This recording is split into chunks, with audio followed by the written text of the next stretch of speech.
que un poder ejecutivo, con mucho más poder que un poder legislativo y con mucha más influencia sobre un sistema judicial cuando los intereses los afectan para tomar decisiones. Es necesario e imprescindible esta regulación, que además no se agota tampoco en una regulación de carácter nacional, estatal, dentro de las fronteras de un mismo Estado.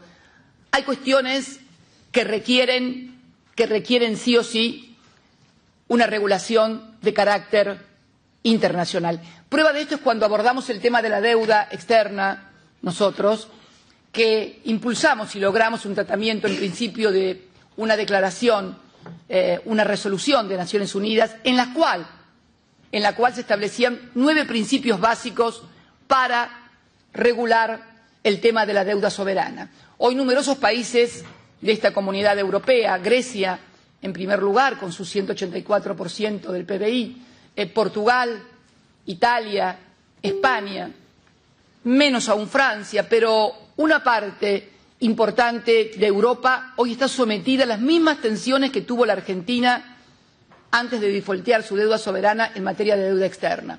Logramos, mientras estábamos en el gobierno y teníamos una actividad muy fuerte en el seno de Naciones Unidas, logramos, a través del grupo del G77 más China y otros países, obtener la aprobación de una resolución con 9 principios básicos en materia de reestructuración de deuda soberana. Desgraciadamente, no seguimos en el gobierno y no pudimos seguir impulsando que esto tuviera lugar en un tratado internacional, similar a cualquier otro tratado internacional en el cual los países signatarios se obligan a cumplimentar determinados principios. Esto es básico porque yo les puedo asegurar que el nivel de endeudamiento de muchos países es realmente insostenible, lo que es peor, es aún impagable. Y en esto quiero recordar y hacer un homenaje muy especial a la memoria de quien en el año 2003 en Naciones Unidas se plantara y dijera que los muertos no pagan las deudas. En nombre de la Argentina,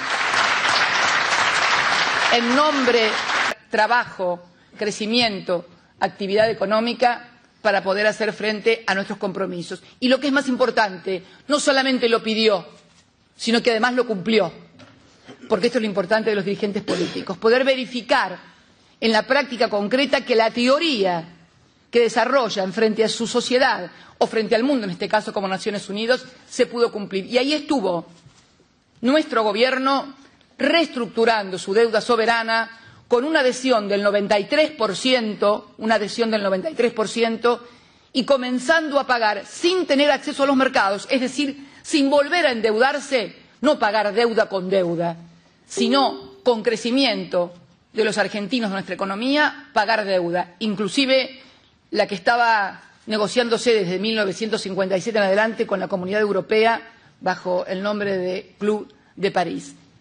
O sea, no solamente dijimos lo que había que hacer, lo hicimos, es verificable. El generar quitas y reestructuraciones de deuda que permitan a un pueblo, a una economía crecer, hacer frente a la educación, mejoramos y llegamos al 6% del PBI en materia de educación. Destinamos el porcentaje de PBI que se le destinaba al pago de la deuda, lo destinamos a salud y educación. Y redujimos al 2%, que era lo que se destinaba a educación y a salud, al pago de la deuda. Invertimos la ecuación. Invertimos la ecuación y dijimos, primero tenemos que pagar la deuda social de los argentinos en educación, en salud, en vivienda, en ciencia y tecnología. Y pudimos hacerlo. Por lo cual, esto que vivió la Argentina, la experiencia argentina, no es alguien que se subió a un estrado a dar un lindo discurso. Es una realidad que vivimos durante 12 años y medio, a punto tal que cuando dejé el gobierno el 10 de diciembre del 2015, mi país, que cuando asumió Néstor Kirchner debía más de 150% del PBI, tenía 25% de desocupados, 60% de pobres, 50 y pico de indigencia, terminamos el gobierno, como democráticamente correspondía, con una deuda en moneda extranjera en manos de inversores privados que no superaba el 10%. Habíamos recibido con 150 del PBI, con una desocupación del 5.9%. habíamos recibido con 25 puntos. Yo siempre decía, y lo cargaba a Kirchner, y le decía, cuando fuiste presidente tenías más desocupados que votos. Él llegó al gobierno con el 22% de los votos. ¿Se acuerdan el balotaje que no se dio y que, por lo tanto, nos intentó deslegitimar? Que esta es la otra cuestión de la legalidad y la legitimidad de un gobierno. Y yo vinculo más la legitimidad de un gobierno a cumplir con la sociedad que la legalidad, porque en definitiva éramos un gobierno legal y había mucha preocupación. Me acuerdo que en aquel momento había visitado la Argentina José Saramago y su mujer, mi amiga Pilar del Río, y en una cena con grupos de intelectuales, de organismos de derechos humanos, de empresarios, me preguntaban cómo vamos a hacer para legitimarnos cuando, con una crisis formidable como la que tenía la Argentina, Néstor había llegado únicamente con el 22% y no iba a haber balotaje que lo legitimara con una mayoría ciudadana. Íbamos a llegar al gobierno, a sentarse en la Casa Rosada con el 22% su deuda, desocupación descomunal, piqueteros en las calles, muertos por la represión, producto del hambre, la miseria y la frustración social. Entonces me preguntaban, ¿cómo van a hacer? No van a poder gobernar, porque van a tener legalidad, pero no van a tener legitimidad. Y me acuerdo muy bien, y Pilar se acuerda, el otro día me la encontré nuevamente en Atenas y pudimos almorzar, pudimos cenar juntas. Le digo, Pilar, lo que vamos a hacer es sumarle a la legalidad de no haber podido hacer el balotaje porque el primero renuncia, le vamos a sumar la legitimidad de la acción de gobierno. Ella me miró y no me entendió. Yo creo que la gente empezó a entender un poco cuando Néstor el 25 de mayo les dijo que no pensaba dejar sus convicciones en la puerta de la Casa Rosada. Y de eso se trata en definitiva. Y los que muchas veces nos miraban cuando hablábamos cuando criticábamos, porque ustedes saben que he sido opositora interna de mi propio partido cuando estaba en el gobierno durante la década de los 90, pensaban que las cosas que decíamos o planteábamos eran cosas que decíamos y planteábamos porque éramos oposición interna, porque era imposible realizarlas, pero de hecho llegamos al gobierno y pudimos realizarlas. Pudimos recuperar, como señalaban antes, instrumentos que se habían perdido en la ola neoliberal privatizadora de los años 90, como fue recuperar la aerolínea de bandera o recuperar el recurso energético a través de yacimientos petrolíferos fiscales. Y no lo hicimos a través de un decreto de necesidad y urgencia. No. El gobierno actual, que dijo venir a defender las instituciones, derogó la ley de medios democráticamente sancionada con mayorías especiales y realmente diversas en el Congreso por un decreto de necesidad y urgencia. ¿Se imaginan si a mí se me hubiera ocurrido hacer a través de un decreto de necesidad y urgencia la expropiación de algún recurso energético o de algún medio de comunicación? ¿Qué títulos me hubieran dedicado los primeros diarios europeos y que le cuento los de mi país? Por supuesto. Seguramente no hubieran sido demasiado generosos. Todas y cada una de las decisiones que tomamos, las más importantes, las que transformaron desde la anulación de las leyes de obediencia debida y punto final, pasando por la recuperación de recursos estratégicos, pasando por la recuperación de la administración de los recursos de los trabajadores para utilizarlos no para fondear a empresas, sino para fondear programas de desarrollo, programas de industrialización. Lo hicimos todo a través de leyes del Parlamento. Nadie puede mirarme a los ojos en la República Argentina, a esta presidenta, y decirle que por un decreto de necesidad y urgencia tomó una decisión que afectó sus intereses. De ninguna manera, ni siquiera los más ricos. Todas las decisiones, todas, inclusive aquella que desencadenó la crisis con las patronales rurales en el 2008 por las retenciones agropecuarias, también se solucionó y se le dio cauce institucional a través de una ley del Parlamento. He tenido el respeto por la democracia como presidenta de la República Argentina que no ha tenido este gobierno, no por los otros partidos políticos, sino por la ciudadanía en general, la cual, a través de decretos de necesidad y urgencia, modifica permanentemente derechos. Miren, este fallo, inclusive, que hacía mención al principio de la charla, fue aprobado por el voto de 3 miembros de la Corte Suprema por sobre los 5 que la conforman.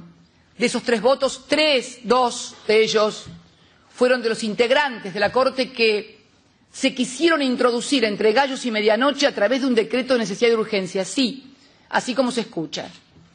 En un país donde la Constitución exige desde siempre que quienes ingresan a la Suprema Corte de Justicia son propuestos por el Poder Ejecutivo, pero requieren los votos de las 2/3 partes del Parlamento argentino, del Senado argentino, para ser más precisos, se trató de introducirlos a través de un decreto de necesidad y de urgencia.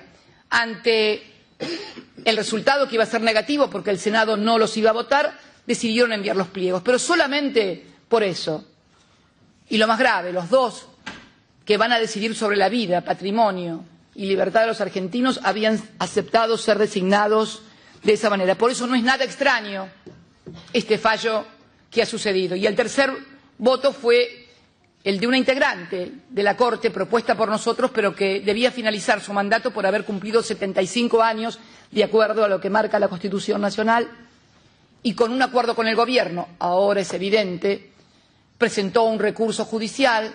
El recurso judicial no fue apelado, como era obligación, por el Gobierno, y quedó integrando la Corte. Con esos 3 votos se quiere retrotraer la Argentina a 20 años atrás en materia de derechos humanos, luego de haber tenido un lugar preponderante y ser exhibidos como ejemplo por el prestigio que habíamos logrado en materia de derechos humanos.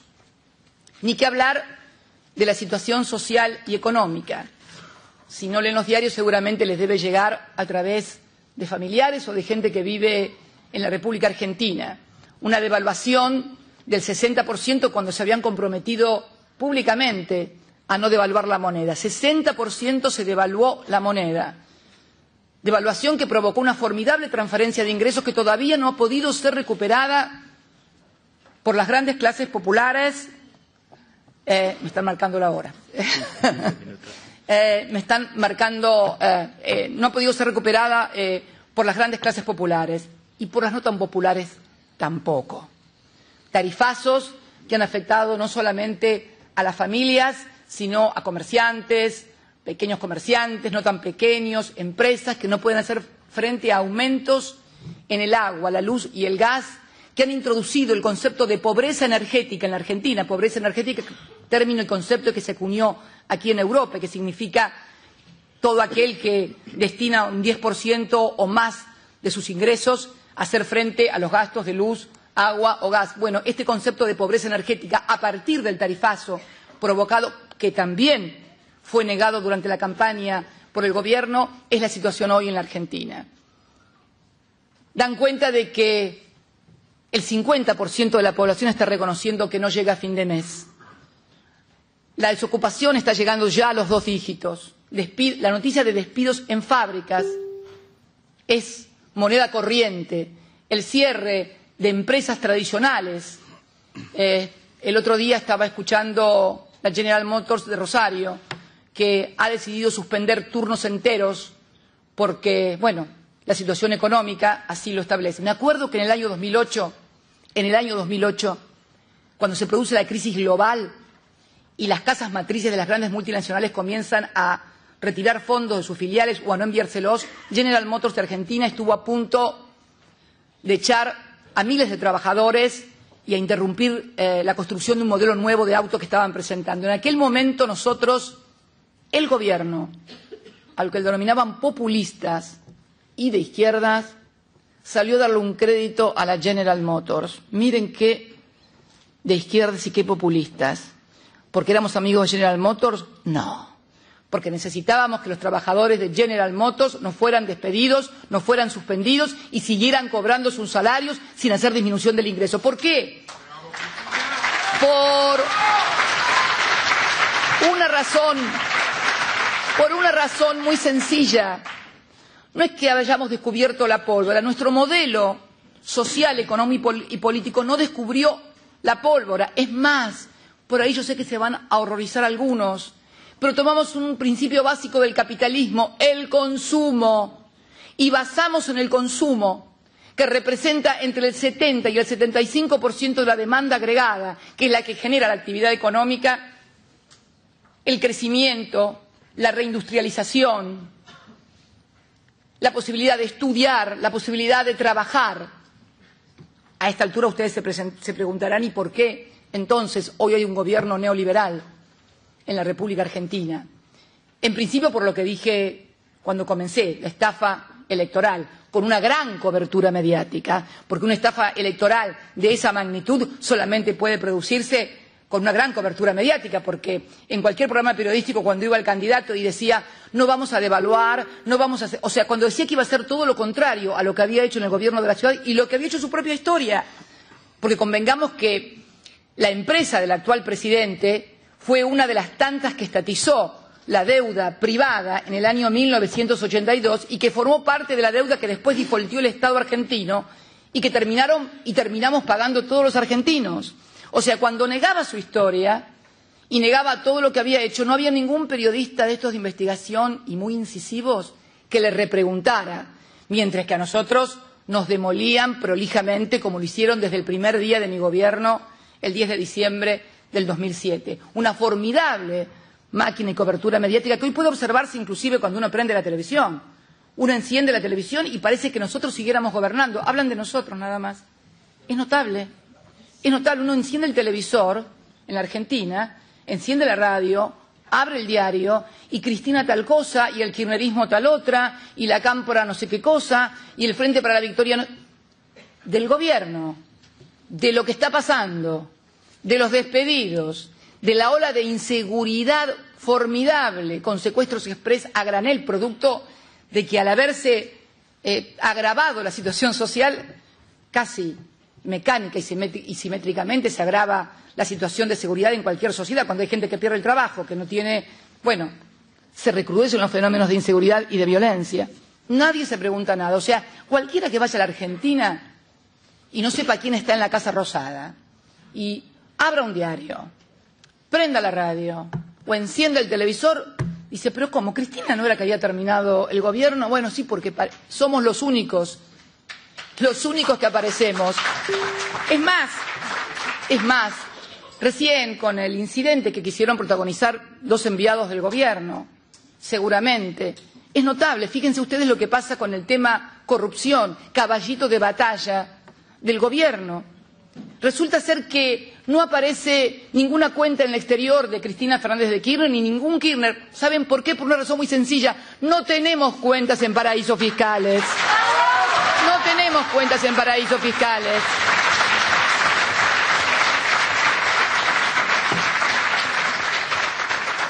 Sin embargo, el mundo se vio sacudido por lo que se denominó el escándalo y la divulgación más importante de toda la historia con los Panama Papers, que fue poner blanco sobre negro el movimiento en los paraísos fiscales que involucró desde empresarios, pero fundamentalmente a muchos políticos. Yo me acuerdo en Islandia. Hubo movilizaciones durante 5 o 7 días y finalmente el primer ministro de Islandia tuvo que renunciar.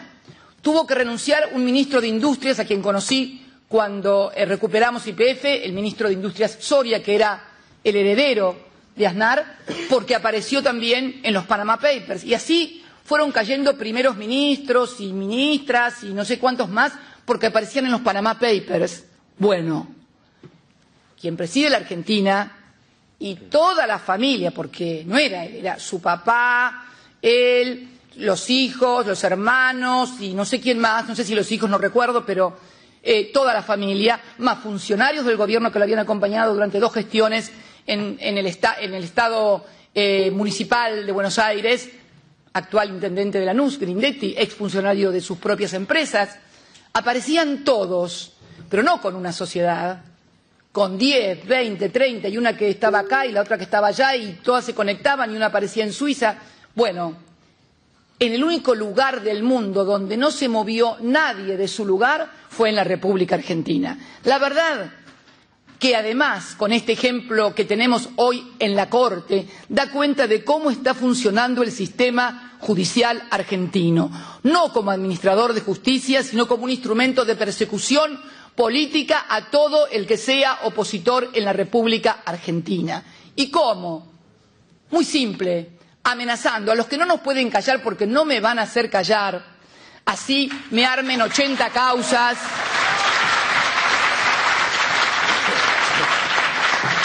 así armen 80 causas, porque me pueden ver del derecho y del revés, y soy la misma de siempre, tengo lo mismo que he declarado en todas y cada una de mis declaraciones juradas, que las vengo haciendo no de ahora, ni de cuando era presidenta, sino desde 1995, cuando era senadora, y puedo dar cuenta de cómo vivo porque he vivido parecido siempre en los últimos años, y unos cuantos últimos años. Entonces, creo que esta cuestión de que precisamente un gobierno que se ha caracterizado por llevar los dueños de las empresas a los puestos, donde tenemos que el ministro de Energía es accionista de Shell y fue quien era el CEO de Shell en la República Argentina y hoy maneja la energía en la República Argentina decidiendo negocios para quien antes era y de quien es accionista.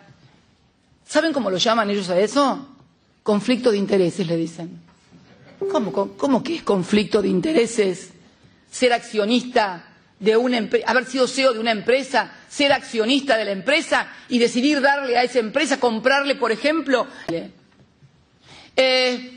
Otros temas, por ejemplo, el vicejefe de gabinete, un señor que tiene complejos farmacéuticos o de comercialización, más que farmacéuticos, de comercialización farmacéutica, donde es de público y notorio que un propio funcionario del gobierno se tuvo que retirar de un importante organismo como es el PAMI, que es el mayor comprador de medicamentos del país.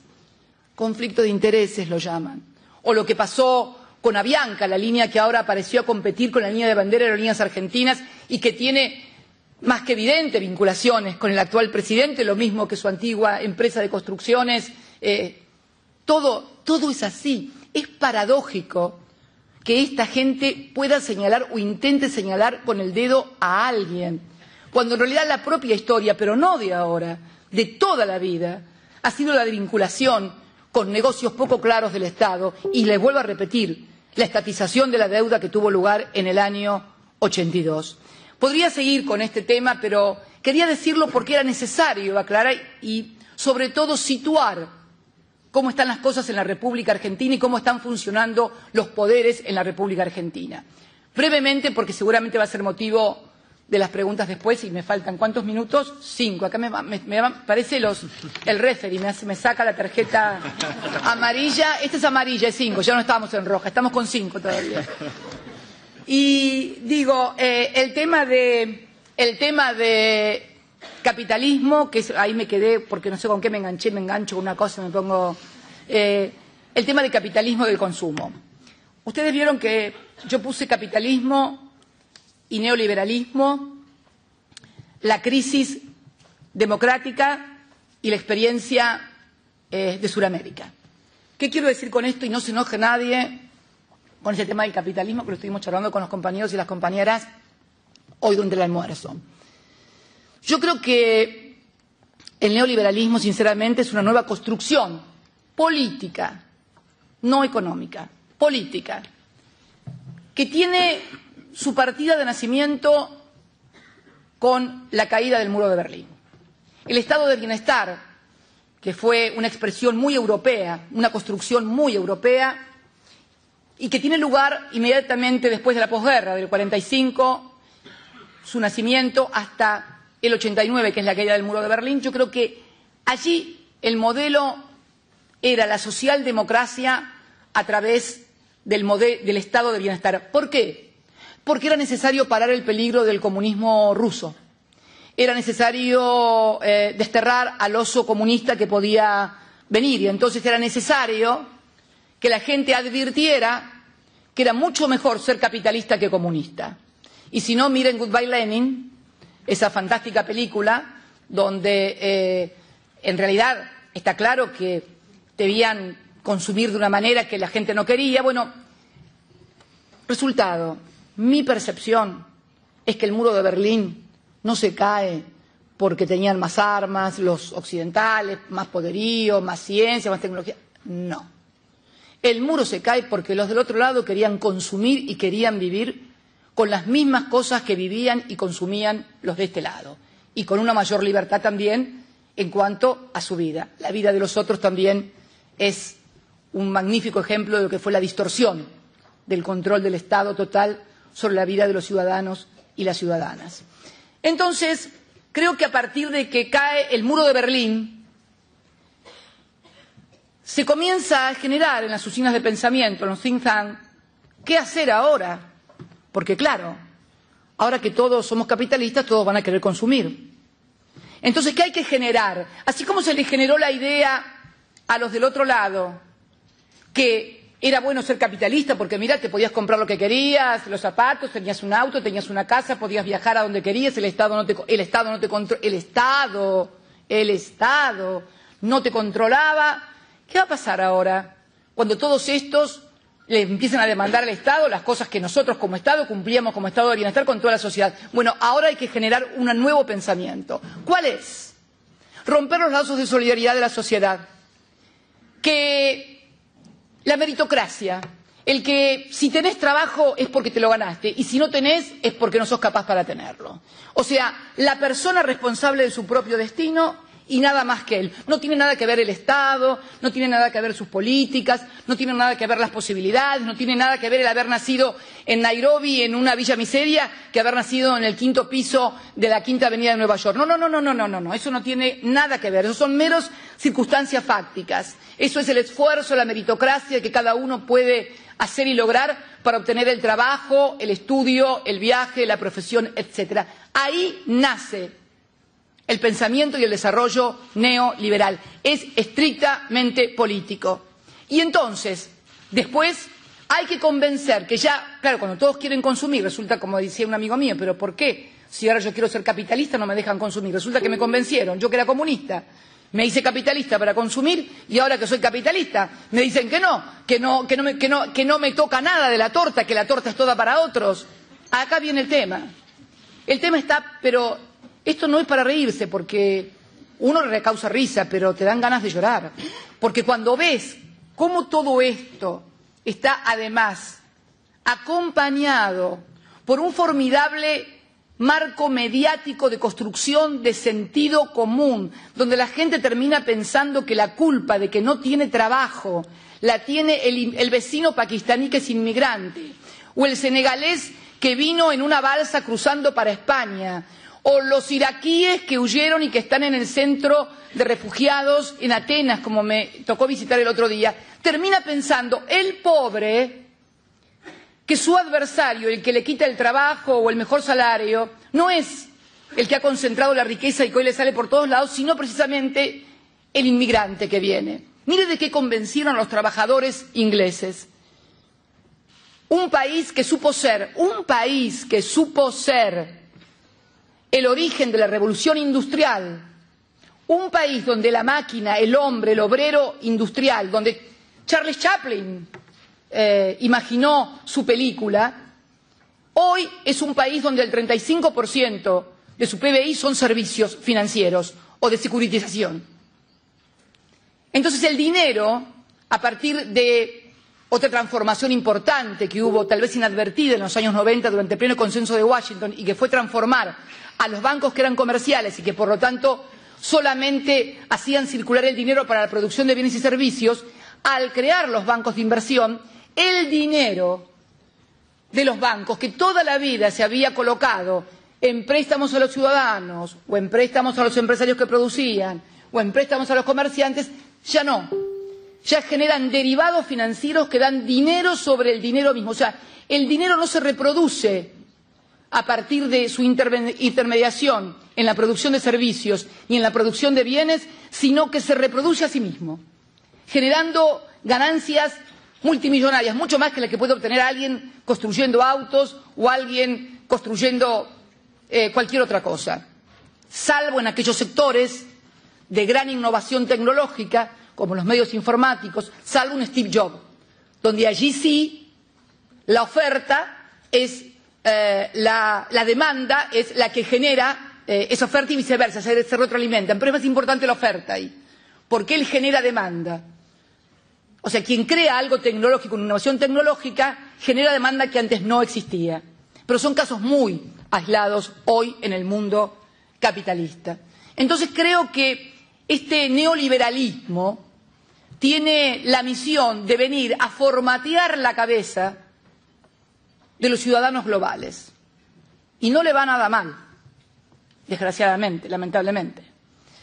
Esto requiere por parte de los partidos progresistas, lo charlábamos con Alexis Tsipras en Atenas, la necesidad de construir por lo pronto un foro global en el cual podamos comenzar a discutir determinadas categorías de pensamiento, donde podamos comenzar a repensar y a rediscutir la democracia, porque en definitiva la democracia, hasta la democracia, el neoliberalismo la termina usando contra la propia democracia. Si no, pregúntenle a los brasileros. El juicio político es un instrumento que establece la Constitución brasileña. ¿Para qué fue usado por el neoliberalismo? Para derrocar a una presidenta constitucional, Dilma Rousseff, imponer un títere como el actual presidente del Brasil e imponer el plan de ajuste y austeridad más memorable que se tenga memoria en Brasil.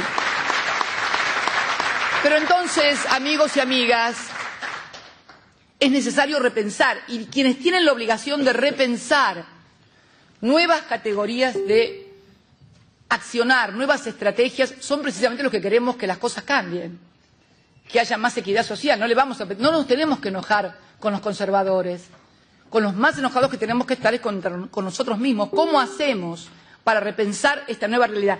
Por ejemplo, yo discuto mucho con algunos compañeros de mi generación y lúcidos, intelectuales, el tema de las redes sociales, y se enojan, algunos las califica como las redes antisociales. Nosotros tenemos que aprender a trabajar con esto. Tenemos que aprender, porque sería como negarnos a la imprenta en la época de Gutenberg, o negarnos a las modificaciones que impuso en el pensamiento, en el accionar, la radio, la aparición de la radio o la televisión. Es necesario, y yo creo además, que las redes, por la propia manera de vincularse individualmente, pueden, no digo destino inexorable e ineluctable, no, porque luego de charlar con Edward Snowden en Moscú y ver cómo se manejan las grandes empresas, Facebook, Twitter, más todas las empresas en las cuales ustedes tienen su tarjeta de crédito. ¿Se acuerdan cuando en la vida de los otros el Señor nos escuchaba con los audífonos? Ya no es necesario que te escuchen. Hacen tu perfil a través de los metadatos, de la Big Data y demás. Este mundo nuevo tenemos que abordarlo también, pero tenemos que abordar también nuestras propias categorías de pensamiento de izquierda, de derecha, lo decía hoy.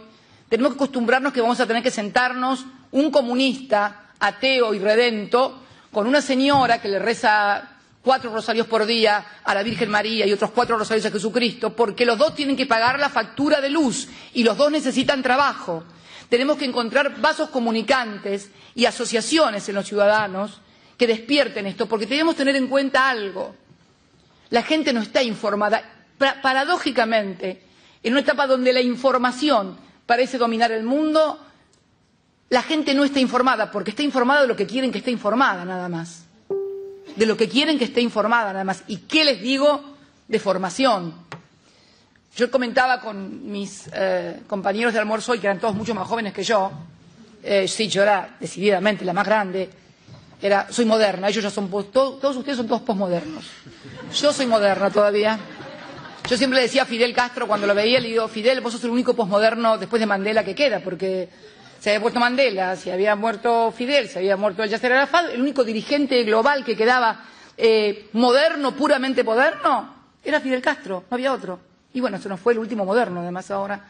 Y bueno, yo le comentaba a mis compañeros posmodernos que nosotros, los de la modernidad, que teníamos capacidad de pensamiento abstracto, está bien que no teníamos este bombardeo mediático de Facebook, que me encantan, les aclaro, me encantan las redes, Twitter y demás, no teníamos esa televisión, cables, noticias, esta producción de información y de inteligencia artificial. Vivíamos en dictaduras que perseguían, que asesinaban, que secuestraban, estoy hablando de los años 60 y 70,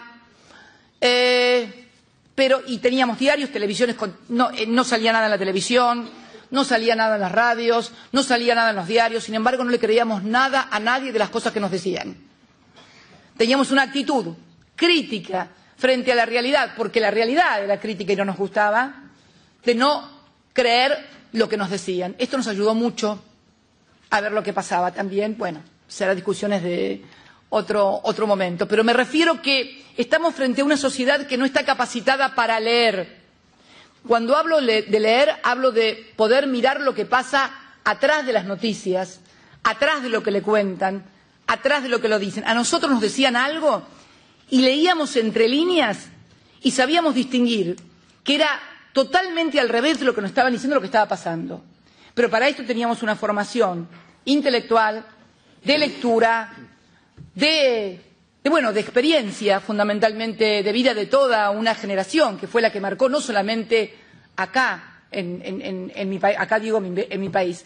Estábamos imbuidos por todo lo que había pasado en la Europa de los años 60, del Mayo francés, de la Revolución cubana, de la Revolución china, de lo que había sido la Revolución rusa a principios de siglo. O sea, éramos una generación muy de lectura, muy de análisis y muy capaz de generar pensamiento abstracto. Hoy estamos ante una sociedad que no tiene los instrumentos para poder leer todo lo que le dicen y le cuentan. No es un problema solamente no es mediocridad, no es ignorancia, es otra cosa. Estamos ante un fenómeno comunicacional y de información sustancialmente diferente al que tuvimos nosotros a través de libros, a través de películas, a través de la experiencia, de lo empírico de cada uno de nosotros en la actividad política. Hoy hay una tendencia más a la individualidad, a sentarme solo frente a la máquina, a ver qué puedo hacer, qué puedo tuitear contra fulanito, y con muy buenas intenciones, militantes digitales que se sientan frente a una máquina para hablar contra los neoliberales, para ver lo que pasa con los refugiados, para hablar contra los fascistas, contra los de la derecha. Muy bueno, pero es una actitud, una construcción individual. Y esto, el entorno, lleva a la individualidad y la individualidad implacablemente lleva a la soledad. Y la soledad lleva al fracaso y a la frustración. Porque las grandes gestas de la humanidad nunca se hicieron con gente sola, no conectada y no comunicada. Las grandes gestas de la humanidad tuvieron lugar siempre tuvieron lugar, las grandes gestas de la humanidad siempre tuvieron desde una concepción de lo colectivo. Inclusive, como charlábamos con la gente que nos acompaña hoy de España, el 15M de los indignados, yo les recordaba lo que fue el 11M, cuando la derecha española pierde las elecciones mintiendo, diciendo que el atentado de Atocha había sido la ETA cuando era un atentado terrorista de Al-Qaeda, producto de su adhesión a la guerra de Medio Oriente. Allí hubo fenómenos que las redes sirvieron para despertar el fenómeno colectivo. Pero fíjense, desde las redes, pero siempre a la calle, porque este es el tema. La red y la calle. Me parece que es una articulación que debemos trabajar. Y además en un nuevo concepto, les vuelvo a reiterar, que no se agoten derecha sin izquierda. Recuperar un nuevo concepto, el de pueblo. El de pueblo, en el cual van a encontrar los que rezan, los que no, comerciantes, no comerciantes, desocupados, obreros industriales, intelectuales, científicos. Es más fácil agrupar bajo la categoría de pueblo a todos los que están siendo agredidos y sufren las políticas del neoliberalismo que agruparlos a través de derechas o de izquierdas. Esto era un poco lo que yo quería hoy compartir con ustedes brevemente acerca de nuevas discusiones, nuevos debates y nuevas ideas. Porque además, mis queridos amigos y amigas y compañeros y compañeras, ¿les parece lógico que después de todo lo que se ha transformado el mundo, sigamos únicamente con el concepto político de derecha y de izquierda que se acuñó también en 1789? ¿No les huele que tenemos que ir o intentar ir por algún otro lado? Me parece que sí. Y me parece que vale la pena intentarlo. No me siento ni Rousseau ni Montesquieu, por Dios. No pretendo generar, pero creo que debemos discutir nuevos contratos sociales entre pueblos y dirigentes y utilizar todos los instrumentos, todas las herramientas que hoy están a nuestro alcance. Como ellos, el neoliberalismo utiliza también las herramientas de la democracia y del pueblo para muchas veces lograr captar segmentos de la población que, rompiendo la relación de fuerzas de proyectos nacionales, populares y democráticos, finalmente terminan votando en contra de sus propios intereses. Muchas gracias y, bueno, abierta ahora sí.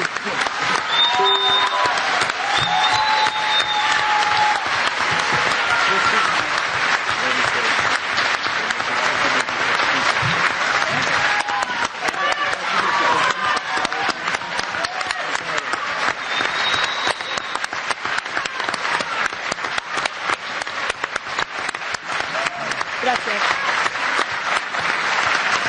Gracias.